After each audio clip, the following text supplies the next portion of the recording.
Bienvenue dans Poker Builder.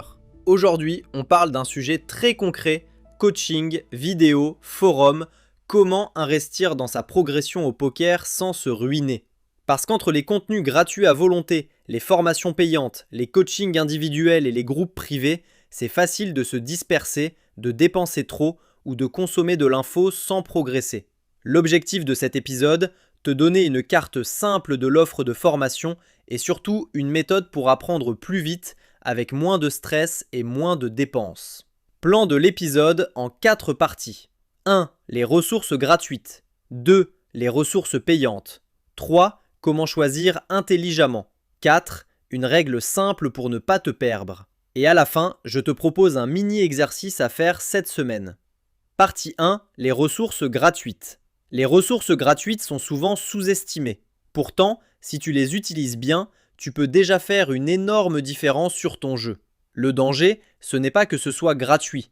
Le danger, c'est d'en consommer trop vite, sans jamais appliquer.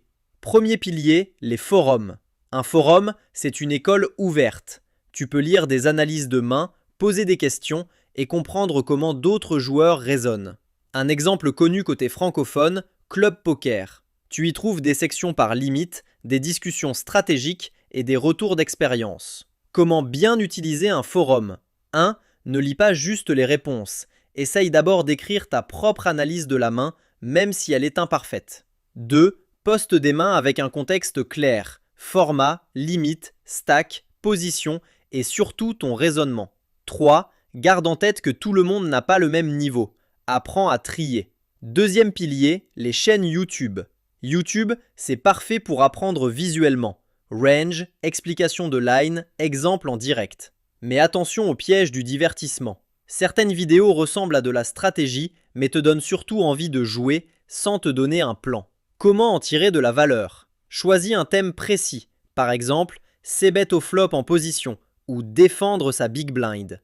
Regarde une vidéo, prends 2 notes et teste-les ensuite à la table. Troisième pilier, les podcasts.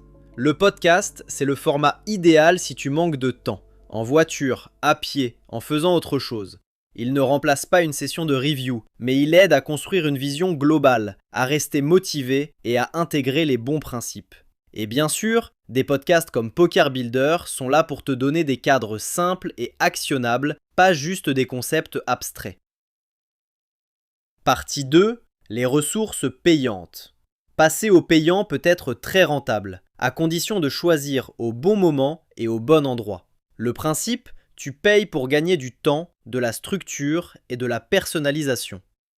Premier type, les formations en ligne. C'est souvent le meilleur rapport qualité-prix pour un débutant motivé. Tu as un programme, des modules, parfois des quiz et une progression logique. Le gros avantage, c'est structuré. Le gros risque, acheter, commencer, puis abandonner à 30%. Si tu sais que tu te disperses, n'achète pas 2 formations. Une seule et tu la termines. Deuxième type, le coaching individuel. C'est ce qu'il y a de plus efficace, mais aussi ce qu'il y a de plus facile à gâcher.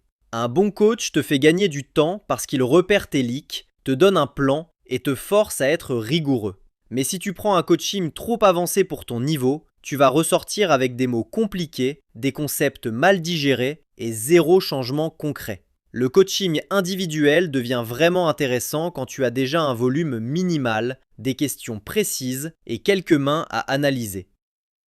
Troisième type, les groupes d'études privés. C'est un excellent compromis, moins cher que le coaching individuel, plus interactif qu'une formation. Tu profites de l'énergie du groupe, de la régularité et du fait que tu n'es pas seul face à tes doutes. À condition que le groupe soit bien encadré, avec des règles, des objectifs et un niveau cohérent. Partie 3. Comment choisir ?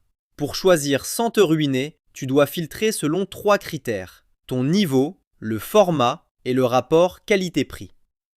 1. Le niveau adapté. Si tu débutes, tu as besoin de fondation, position, taille de mise, sélection de main, value versus bluff et logique simple. Si tu consommes du contenu destiné à des joueurs très avancés, tu risques de copier des plays sans comprendre. Pose-toi une question simple. Est-ce que je comprends ce concept au point de l'expliquer à quelqu'un d'autre en 1 minute ? Sinon, c'est probablement trop tôt. 2. Le format qui te convient. Certains apprennent mieux par la vidéo, d'autres par l'écrit, d'autres en échangeant. Tu dois être honnête. Est-ce que tu vas vraiment regarder des vidéos de 2 heures? Est-ce que tu préfères des sessions courtes? Est-ce que tu as besoin de feedback? Le meilleur contenu du monde ne sert à rien si tu ne l'utilises pas. 3. Le rapport qualité-prix. Ne juge pas seulement le prix, juge la clarté du plan, les exemples concrets et ce que tu peux appliquer dès cette semaine. Une ressource pas chère mais confuse coûte cher en temps. Une ressource plus chère mais structurée peut être rentable si elle te donne une méthode claire et que tu l'appliques. Et si tu compares 2 options, demande-toi, laquelle me donne le plus d'actions concrètes à tester? Quelques pièges classiques à éviter. Piège numéro 1. Acheter 5 formations et n'en finir aucune. C'est le syndrome du collectionneur. Tu te rassures en achetant, mais tu ne changes rien à tes habitudes. Solution, une seule ressource principale à la fois.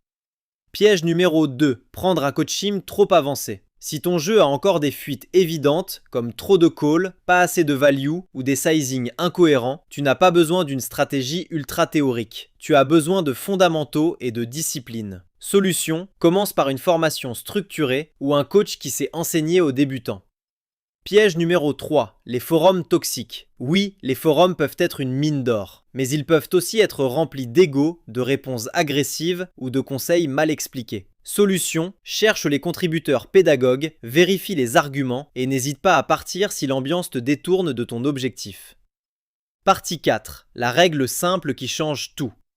Voici une règle très simple mais très puissante. Consomme une ressource, puis applique, puis review et seulement ensuite passe à la suivante. Concrètement, 1. Tu regardes une vidéo, tu lis un thread ou tu écoutes un épisode. 2. Tu extrais une idée actionnable, pas 10. 3. Tu joues en cherchant volontairement à appliquer cette idée. 4. Tu review. Est-ce que ça a marché? Dans quel spot? Pourquoi? C'est ça l'apprentissage, pas l'accumulation. Mini-exercice de la semaine. Cette semaine, choisis une seule ressource gratuite. Un forum, une chaîne YouTube ou un épisode de podcast. Et tu en extrais une seule règle actionnable. Par exemple, quand je mise pour value à la rivière, je choisis un sizing que des mains moins bonnes peuvent payer. Ou, en petite blinde, je vais arrêter de compléter trop large et je vais jouer plus agressif en relance ou en fold. Ou, quand je c-bet au flop, je me demande d'abord quelles mains moins bonnes peuvent call et quelles mains meilleures vont fold. Note cette règle sur un papier ou dans ton téléphone et pendant une session, tu te concentres dessus. Ensuite, tu prends 3 mains où tu as essayé de l'appliquer et tu fais une mini-review. Avant de finir, une ressource utile si tu veux centraliser ton travail. Sur poker-builder.com, tu peux retrouver une approche structurée et des contenus pensés pour progresser sans te disperser. Une plateforme tout en un pour joueurs de poker, avec des outils et des ressources pour t'aider à passer de « je consomme de la stratégie » à « j'applique et je progresse ».